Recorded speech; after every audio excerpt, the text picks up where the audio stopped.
Hi நண்பாஸ், எல்லோருக்கும் வணக்கம். தமிழக வெட்டுக்களத்திலிருந்து விலகி திமுகவில் இணைந்த ரஞ்சனா நாச்சியார். இது எதிர்பார்த்த ஒன்று தான். என்னைக்கு தளபதி விஜய்க்கு எதிராக சன் நியூஸில் பேட்டி கொடுத்தாங்களோ அன்றைக்கே தெரிஞ்சு போச்சு இவங்க எங்கே போகிறாங்கன்னு.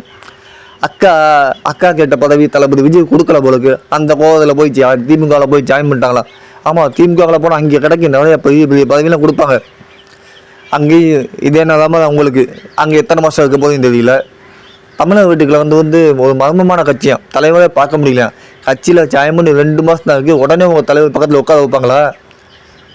மக்கள் இயக்கம் மூலமாக எத்தனை வருஷம் கஷ்டப்பட்டு நீங்கள் போஸ்ட் அடித்து ஒட்டி இன்றைக்கி மாவட்ட செயலாளர் போஸ்ட் வாங்கி வந்திருக்காங்க.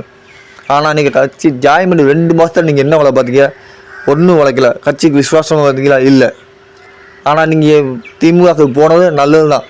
தமிழக வீட்டுக்களத்துக்கு எந்த பாதிப்பும் கிடையாது. சனியை ஒளிஞ்சாடான்னு தமிழக வீட்டுக்களை நல்லபடியாக இருக்கும்.